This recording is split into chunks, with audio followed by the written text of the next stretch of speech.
할렐루야. 오늘도 우리가 예배당에 만나서 예배할 수 있어서 얼마나 기쁘고 또 감사한지 모르겠습니다. 저는 이 한 주 동안 정말 열심히 연습했습니다. 25분은 안 되겠고요. 30분 안에는 됩니다.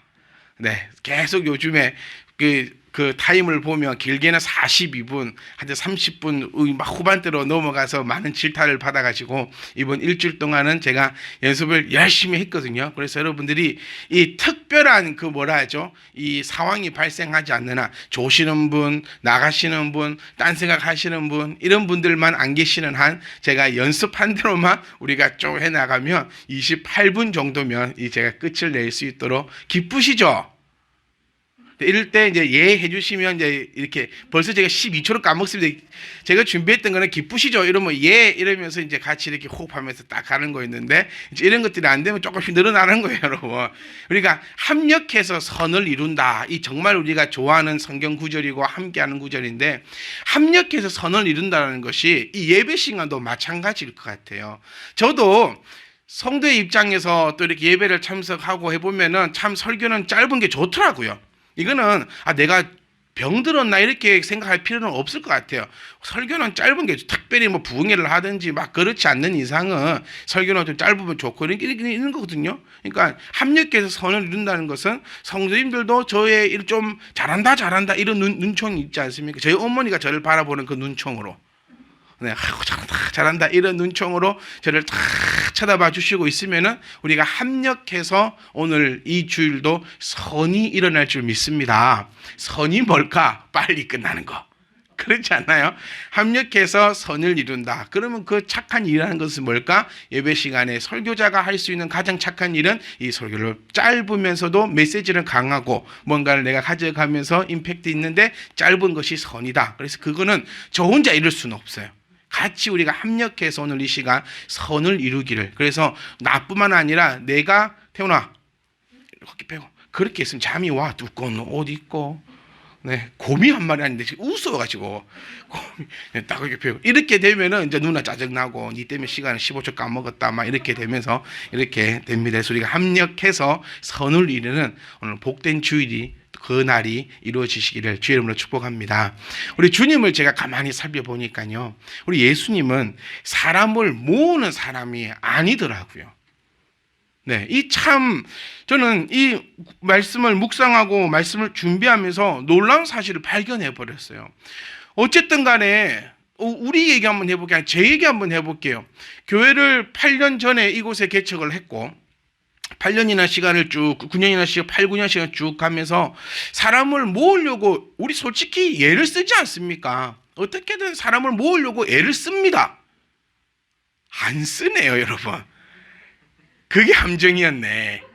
왜 안 모일까? 이 생각했는데 저만 애를 쓰는 것 같습니다. 그러면 여러분 애를 좀 쓰세요. 네, 함정이 여기 있었네. 왜 교회 빈자리가 아직까지 있을까라고 함정은 우리가 사람 모으려고 애를 안 쓰고 저가 깨닫지 못했던 걸 여러분이 이미 깨달아 보셨던 것 같아요. 오늘 본문의 말씀이 그거거든요. 예수님은 사람을 모으긴커녕 오히려 모인 사람 보고 가라고 하는 거였어요. 오늘 무슨 얘기냐면 많은 사람들이 많은 무리가 주님과 함께 가고 있었습니다. 얼마나 많은 무리인지도 모르겠는데 우리가 성경을 한번 찾아보면 5천 명이 나오고 이 5천 명은 또 남자만 숫자였잖아요. 그러니까 막 2만 명, 3만 명 뭐 그 정도 되면 여러분 요즘 시대에도요 한 교회에 2만 명, 3만 명이 모여 있다? 정말 어마어마한 숫자거든요. 네. 근데 이 시대에 인구도 얼마 안 되는 이 나라에 이 수많은 사람들이 주님을 따라가고 있는데 이때 주님께서 딱 돌이켜서 뒤로 딱 쳐다보면서 한마디 탁 하신 것이 무엇이냐면 바로 26절, 27절 말씀인데 이것을 한마디로 묶어보면요. 너희들 다 나 떠나가라는 소리더라고요. 그러니까 저는 이 말씀 구절을 보면서 주님 참 멋있다. 이 생각이 막 들더라고요. 그리고 제가 너무 마음이 아팠던 거는 나는 지금 뭐 하고 있나 이 생각이 팍 들더라고요. 나는 주님의 종인가 아니면 사람의 종인가. 저뿐만 아니라 많은 목회자가 또 많은 교회들이 지금 무엇을 원하고 있는가? 사람을 모으려고 하다 보면 여러분 조금 말로 표현할 수 없는 그런 여러 가지 감정들이 생겨요. 사람들을 모으려다 보면은 여기도 맞춰줘야 되고 저기도 맞춰줘야 되고 혹시 삐지지는 않을까? 혹시 또 마음 상하지는 않을까? 또 사실 목회를 8년간 이렇게 해오면서 많이 떠나가는 사람들도 있거든요. 오는 사람이 있었으면 또 떠나가는 사람도 있고. 그래서 제가 늘 입버릇처럼 얘기하는 것이 우리 교회 1000명, 10,000명이 앉아 있어도 우리 집사님이 이곳에 안 계신다면 무슨 소용이 있겠냐는 거예요. 우리 교회에 1000명이 많이 모였다고 생각해 봅시다. 그런데 이 자리에 우리 설기 집사님이 없다. 그럼 무슨 의미가 있고 도대체 무엇을 위한 건가? 누군가는 나가고 누군가는 들어오고. 자, 목회 선배님들이 그 얘기를 많이 해주세요. 누군가가 나가면 누군가가 들어올 거고 누군가가 들어오면 누군가는 나갈 거고. 이게 참 마음이 아픈 거예요. 그러면서 우리가 같이 비전을 품고 비전을 꿈꿨던 것이 나는 그런 목회 하기 싫다. 우리는 그렇게 하지 말자. 딱 한 120여 명 딱 정해놓고 더 이상 받지도 말고 나가지도 말고 정말 행복하게 즐겁게 좀 이 완벽한 공동체의 의식을 가지면서 그게 가족이라고 하지 않았나요? 그 가족의 그 정신을 가지면서 우리가 한 걸음 한 걸음 나아가는. 그래서 이 장면을 보면서 나는 과연 어떤 마음으로 어떤 생각으로 지금 목회하고 있는가라는 것을 너무나 저는 이번 한 주간 많은 묵상을 가지면서 눈물을 흘렸던 그 말씀 구절이었어요. 주님은 누가 필요한가? 참빛희망 교회는 과연 누가 필요할까요? 저는 꿈꾸는 것이 이겁니다. 120여 명의 성도니까 120님의 딱 끝 이 의미가 아니라 정말 알곡들로 정말 주님을 믿는 사람, 하나님을 믿는 사람들이 우리가 모였으면 좋겠다. 지금 주님이 돌이키셨어요. 그 이유는 뭐냐면 너희들 지금 26절, 27절 말씀을 하시면서 이러지 않는 자는 다 내게 떠나라고 얘기하는 거거든요. 저도 이런 목사가 되고 싶습니다, 여러분. 아무도 호응해 주지 않으시니까 그렇게는 하지 마라. 그런 거 좀 삐지면 좀 만주도 주고, 좀 내 비유도 좀 맞춰주고, 내 좀 이렇게도 하고 저렇게도 하고. 26절 말씀입니다. 참 미치고 환장할 문장 아닙니까? 이렇게 말씀하세요, 주님이. 제가 다시 한번 읽어드릴게요. 물론 내게 오는 자는 자신의 아버지, 자신의 어머니, 자신의 아내, 자신의 자녀, 그리고 형제 혹은 자매를 미워해라. 분위기 안 좋잖아요, 지금 우리. 그런데 여기서 끝나는 게 아니고요. 자기 목숨까지도 미워해야 된대요. 이 말을 듣고 주님을 따라가는 사람이 흩어지지 않아. 지금 여러분 마음속에도 지금 그런 분이 계실 것 같아요. 눈빛이 한 두 번 보여. 나가야 되나? 저 문 잠겼나? 문 열렸나? 그 확인하시는 분이 계실 수도 있는데. 근데 주님은 이렇게 우리에게 말씀하시는 거예요. 우리 지금 주님 다 따라가고 있잖아요. 우리에게 딱 돌이켜서 우리에게 주님이 말씀하신 겁니다. 나를 따라오려거든. 다시금 내 제자가 되려거든. 다시금 천국 백성이 되려거든. 아버지, 어머니, 자녀, 아내, 형제. 여기서 한 3명은 버릴 수 있지 않습니까? 아내, 형제, 자매. 요 정도는 가능한데 아버지, 어머니, 자녀. 우리는 여기서 이제 어떻게 하는 줄 아세요? 보통 신앙인들은 협상합니다. 주님께서 지금 아버지, 어머니, 아내, 자녀, 형제, 자매를 6개 얘기했는데 3개는 버릴게요. 네, 3개는 안 됩니다. 이럴 수 있거든요. 그리고 27절 말씀을 보니까 여기서 한층 더 나아갑니다. 그러니까 26절이 된 사람들이죠. 나 주님, 내가 이거는 미워하겠습니다 라고 했던 사람에게는 또 이렇게 얘기합니다. 누구든지 자기 십자가를 지고 나를 따르지 않는 자도 능히 내 제자가 되지 못하리라. 그러니 우리는 여기서 원칙을 발견할 수 있어요. 주님은 원하시는 것이 아무나 다 따라오는 걸 원하지 않으신다라는 거예요. 더 나아가 보면 천국은 그저 그냥 그렇게 들어갈 수 있는 그런 공짜적인 곳이 아니라는 겁니다. 지금 여러분 청년 10명 중에 4명이 공무원 준비를 한답니다. 서울대를 나와서 공무원 준비를 하고 있대요. 왜 그렇게 준비를 많이 하는 줄 알아요?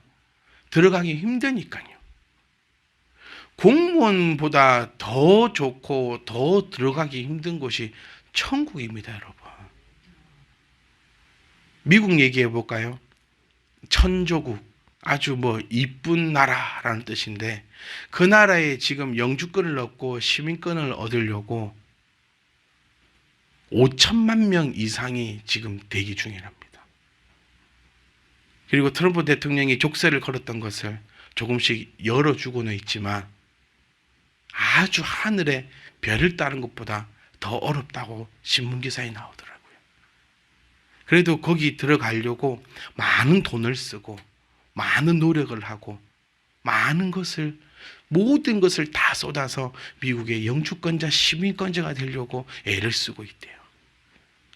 그런데 어쩐지, 그런데 왜 천국은 그렇게 간단하게 들어갈 수 있다고 생각을 할까? 주님이 지금 천국 백성에 대해서 얘기했는데요. 천국 백성이 되려면 미워해야 된대요. 저와 여러분들은 미워할 수 있겠습니까? 여기서 저는 많은 사람들이 떠나갔을 거라 생각해요. 아니, 어떻게 미워해요, 여러분? 이 가능한 얘기입니까? 저는 불가능한 얘기다라고 이곳에서 말씀드리고 싶어요. 아버지, 어머니, 자녀를 버려라? 못 버립니다. 내 목숨까지도 미워해라? 과연 주님께서는 우리에게 무엇을 원하시는가라는 것을 한번 살펴보았으면 좋겠어요, 여러분. 요즘에는 파테크라는 말이 유행합니다. 들어보셨어요? 파테크? 파가 금값이라 가지고 집에서 파를 키운답니다. 그래서 저희도 동참을 했거든요. 네, 다이소 가가지고 이렇게 많은 정도 주니까 흙하고 이런 걸 다 사더라고요. 그래서 사가지고 파를 쭉 심었습니다. 파를 쭉 심어서 가만 놔두니까 여러분 파가 어마어마하게 자라요.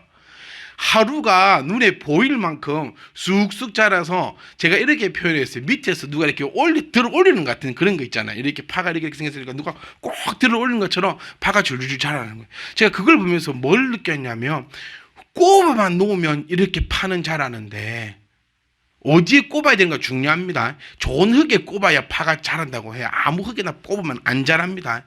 그러니까 최소한 9,000원 정도는 투자를 해야 돼요. 네. 또 저 하단에 있는 흙 퍼와갖고 넣어갖고 꼽아 놓으면 파는 안 자라고, 이 영양분이 잘 골고루 섞여 있는 한 9,000원 정도의 흙을 두세 개 사가지고 섞어가지고 딱 꼽아만 놓으면은 파가 줄줄줄 자라나는 거예요.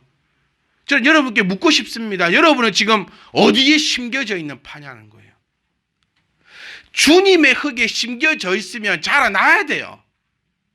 두 가지겠죠. 파가 썩었든지 땅이 썩었든지. 파도 자라는데 우리의 신앙은 언제 얼마만큼 어떻게 자라나고 있냐는 거예요. 고난주간입니다, 여러분. 이 한 주간 동안 많은 사람들이 고난주간이라는 이름을 붙잡고, 저는 이렇게 표현하고 싶어요. 많은 쇼가 일어날 겁니다. 금식한다고 금식하고 막 고난을 받는다 하고 이거 하고 저거 하고 이거 하고. 근데 중요한 거는 주님께서 우리에게 원하시는 것을 정확하게 알지 못한 채, 제대로 된 땅에 심기지도 못한 채 그냥 그렇게 쇼만 하고 살아가는 우리의 성도의 모습이 아니기를 저는 간절히 원한다는 거예요.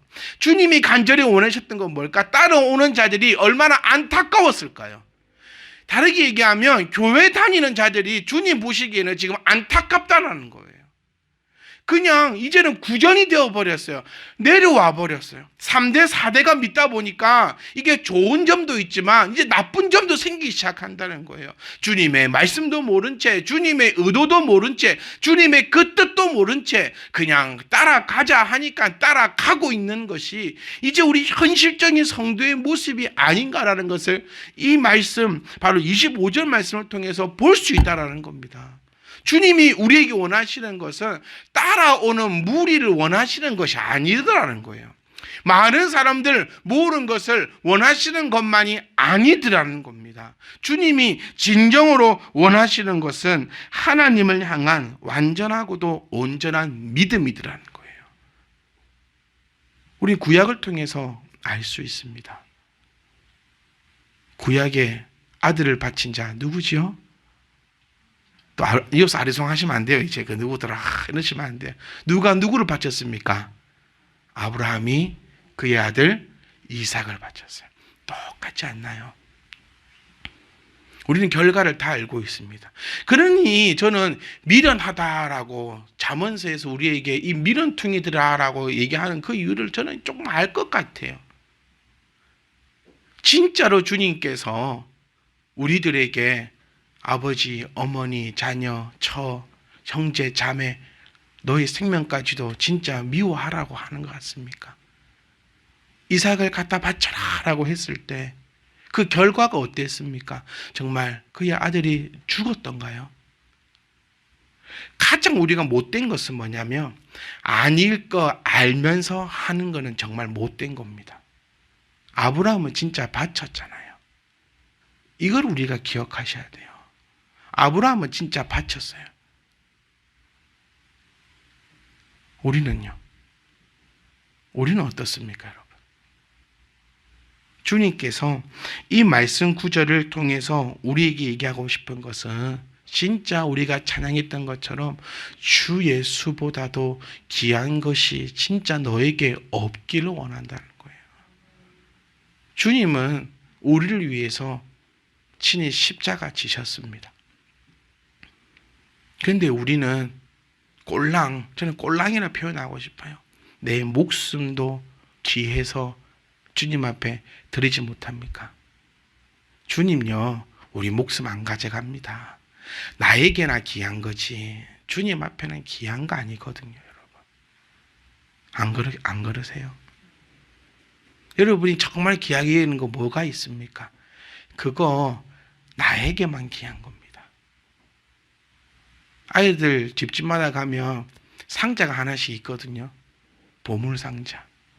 나름대로 귀한 거 넣어놨어요. 열어보면 니한테나 귀하지 나한테는 쓰레기입니다. 이걸 귀해. 하나님은 여러분, 제가 또 말씀드리고 싶어요. 하나님은 창조주이신 진정한 여호와십니다. 우리에게 있어서 내 생명이 귀하지만 하나님 입장에서는 줘도 안 가져가는 겁니다. 그런데 그걸 뭐라고 그거를 주니 안 주니 이러니 저러니 그러고 있냐는 거예요. 그런데 내 입으로는 오늘 우리 목이 터져라 찬양했잖아요. 주 예수보다도 귀한 것은 없네. 주님이 제일 싫어하는 게 뭐라 했습니까? 거짓말하는 거. 예수밖에는 없네. 진짜 예수밖에 없는 것을 주님은 우리에게 원하시고 있다는 것을 기억할 수 있기를 간절히 부탁드립니다. 여러분, 진짜 저와 여러분들은 천국을 알고 천국을 믿기를 소망합니다. 그래서 주님 앞에 여러분 부모와 처자와 형제와 자매와 더욱이 자기 목숨까지도 미워할 수 있기를 주의 이름으로 부탁드립니다. 부자 청년이 저는 떠오르더라고요. 주님, 제가 모든 걸 다 했는데 이제 주님을 따라가려면 어떻게 하면 됩니까? 그때 주님이 하신 말씀이 이거였죠. 그래, 너의 전 재산을 팔아 가난한 자들에게 나눠주고 나를 따르라. 근데 그 부자 청년은 그 이후로 성경에서 사라졌지 않습니까? 즉, 못 따라갔다는 얘기거든요. 그거 뭐라고? 그러니까 이 표현이 되는 거예요. 천국을 믿지 않는다는 거예요. 자녀에게 뭘 물려주겠습니까, 여러분? 여러분이 진짜 우리가 진짜 천국을 믿고 있다면 자녀에게 천국을 물려주려고 하겠죠. 그런데 우리는 천국을 진짜 있다고 믿지 않는 것 같아요. 저는 우리 찬빛 주니어 저희 자녀들이에요. 이 자녀들 나중에요. 저는 시집장가 안 보내려고. 응? 시집만 가면 이리 살고 장가만 가면 저리 살고. 직업을 얻을 때도 어땠습니까? 천국을 믿는다면 삼성이 아니라 현대가 아니라 저 어디 막 별나라를 간다 하더라도 어쩌면 반대해야 되는 게 우리의 모습일 겁니다. 그런데 우리의 모습들은요. 그래, 일단 천국은 나중 문제, 지금은 이게 문제. 이런 삶으로 살아가고 있지 않던가요? 시집 보내고 장가 보낼 때도 일단은 천국은 나중 문제, 일단은 시집부터, 일단은 장가부터. 이것을 주님은 미워하라라고 말씀하고 있다는 사실을 우리가 기억할 수 있게 오네요. 진짜 26절에서 주님이 우리에게 말씀하시는 것은 진짜로 주 예수보다도 귀한 것이 없다라는 그 신앙 고백이 저와 여러분의 그 고백이기를 정말 간절히 원하고 있다라는 것입니다. 이제 목회를 하면서 자녀를 양육하면서 나의 신앙 고백의 진실성을 참 많이 돌아봅니다. 정말 나는 어떤가? 저는 여러분들이 오늘 집에 돌아가시거든 이 말씀이 더욱더 깊은 묵상이 이루어지기를 원해요. 저는 오늘 이 말씀 여러분께 던져드리며 성령께서 여러분과 함께 합하여져서 일주일 내내 고난주간을 보내는 내내 지금 이 말씀이 여러분 귓가에 들려지기를 원합니다. 성령님께서 여러분 가운데 작용하시기를 원할 뿐이에요. 제가 어떤 말로, 어떤 표현으로, 어떤 문장으로도 이 26절의 말씀에 이 감동의 이 감정을 여러분께 전달을 못 해드리겠습니다. 주님께서 진짜 원하시는 것을 이 한마디로만 표현하고 싶어요. 진짜 네가 주 예수보다 귀한 것은 이 땅에 없느냐? 저에게 물으실 때 정말 아팠어요. 자녀, 어머니, 아버지, 돈, 명예. 그런데 목사라고 이 자리에 서가지고 주 예수보다도 귀한 것은 없다라고 가르치고 있고 찬양하고 있고 외치고 있다라는 겁니다. 사랑하는 성도 여러분이요, 무엇 때문에 기뻐합니까? 우리 무엇 때문에 슬퍼합니까? 무엇 때문에 기도합니까? 무엇을 놓고 애씁니까? 이번 한 주간은 십자가를 떠올려보는 그런 복된 한 주가 되시기를 주의를 부탁드립니다. 누구든지 자기 십자가를 지지 않으면 안 된다 했어요. 저는 여러분께 여러 번 말씀드렸어요. 주님의 십자가를 지지 말라고요. 주님의 십자가는 우리가 질 수가 없습니다. 주님께서 우리에게 요구하는 것은 자기 십자가를 지라는 거예요. 27절 말씀을 받은 사람들을 저는 기절초풍했을 것 같아요. 이 시대에는. 26절은 그래 내가 미워할 수 있겠다. 주님을 따라다닌 자들 어쩌면 이미 다 미워한 자들도 있어요. 미워할 수 있겠는데 십자가를 지라 이 음성이 귓가에서 머릿속에서 사라지지 않았을 것 같아요. 이 십자가는 우리에게 있어서 십자가는 사랑이고 십자가는 도고 십자가는 은혜지만 이 당시에 말씀을 받았던 사람들에게 십자가는 우리는 그 어떤 것으로도 설명할 수 없는 그 두려움과 저주의 그 단어가 바로 이 십자가인데 주님을 따라오려면 자기 십자가를 지라. 이때 받았던 사람들의 그 감정은 무서운 것의 차원을 넘어서는 것이라는 거예요.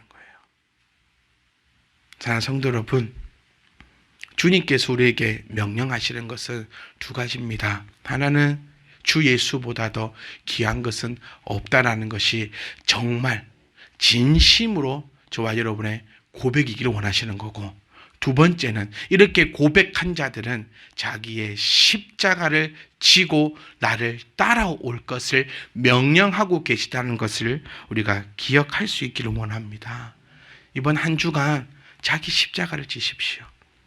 이게 자기 십자가가 무엇일까? 저는 여러분께 오늘 답 드리고 싶어요. 이 자기 주님께서 말씀하고 있는 이 자기 십자가, 성경에서 말하고 있는 자기 십자가, 여러분 뭘까요? 십자가 울러매고 다니시렵니까? 제가 예전에 한 사진도 보여드린 것 같아요. 시장 가가지고 어떤 사람이 십자가 울러매고 시장 돌아다니고 있는 거. 근데 밑으로 뭐가 있더라? 바퀴 달아가지고 지지고 그거 아니거든요.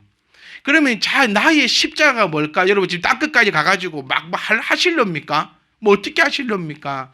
십자가라는 것은 저는 이렇게 표현하고 싶어요. 하기 싫은 겁니다. 생각도 하기 싫은 거예요. 우리나라 말로 표현이 안 될 것 같아요, 저는. 그럼 이 한 주 동안 우리가 우리의 십자가를 지는데 그 십자가는 뭐냐? 저는 세 가지로 말씀드릴게요. 첫 번째는 말씀입니다. 두 번째는 기도입니다. 세 번째는 복음을 증거하는 것입니다. 이게 우리의 십자가라는 거예요. 주님처럼 주님 대신해서 온 인류의 죄를 지고 금식하며 굶식하며 십자가에 못 박히시렵니까? 이거는 주님의 십자가예요. 우리의 십자가는 날마다 기도하는 것임을 잊지 않기를 원합니다. 최소한 이 고난주간 이 한 주간만이라도 나의 십자가인 이 기도의 십자가를 붙잡고 한 주간은 열심히 달려갈 수 있기를 원합니다. 또 이번 한 주간은 최소한 말씀의 십자가를 붙잡고 우리가 말씀을 듣고 말씀을 읽으며 말씀을 증거하는 이 십자가를 우리가 짊어지고 나갈 때 우리는 능히 주님의 제자가 될 줄 믿습니다. 사랑하는 성도 여러분, 한 번만 더 말씀드리고 이제 마칠게요. 주님은 많은 사람들을 원하지 않으시더라는 거예요. 다른 건 욕심이 없을지라도 주님의 사람이 되고자 하는 그 욕심은 있기를 원합니다. 그래서 우리 교회는 오직 하나님을 증거하는 데 있어서는 때로는 무섭고 때로는 기쁘고 때로는 즐겁고 때로는 두려울지라도 하나님의 그 말씀만을 증거해내는 저와 여러분 되시기를 주여로 축복합니다. 아무나 주님이 원하시는 것이 아니고 고난주간을 맞이한 우리들의 모습은 정말로 내가 주밖에는 없는 신앙인지를 돌아볼 수 있는 한 주간이 되기를 원합니다. 아무 의미 없이 쇼하지 말고요. 금식도 하지 마세요. 주님이 다 짊어지셨는데 왜 배를 곪고 있어야 됩니까? 저도 한때는 고난주간만 되면은 뭘 해야 되는 줄 알았어요. 주님의 그 고난에 동참하려고 노력을 했습니다. 근데 가만히 말씀을 보니까 주님은 그걸 원하지 않으세요. 내가 너를 위하여 십자가를 이미 졌는데 너는 왜 또 십자가를 지려고 그렇게 발버둥을 치냐는 것이 말씀의 음성이더라는 겁니다. 주님은 오늘 우리에게 명령하셨습니다. 주님의 십자가가 아니라 누구의 십자가요? 자기의 십자가. 나의 십자가는 기도하는 것임을 꼭 기억하세요. 나의 십자가는 말씀을 붙잡는 것임을 꼭 기억하시고 나의 십자가는 이 말씀을 널리 증거하는 것임을 꼭 기억하셔서 정말 이 한 주간의 이 고난 주간이 정말 의미 있고 주님이 원하시는 대로 주님의 제자가 되는 그런 복된 한 주간이 되시고 그 한 주간 뒤에 우리가 부활의 기쁨으로 함께 만나 주님을 찬양할 수 있기를 주의 이름으로 부탁드립니다. 주님이 우리를 위하여 십자가 지셨으며 우리는 그 십자가 앞에 무릎 꿇을 때에 함께 부활의 은혜가 나타날 줄 믿습니다.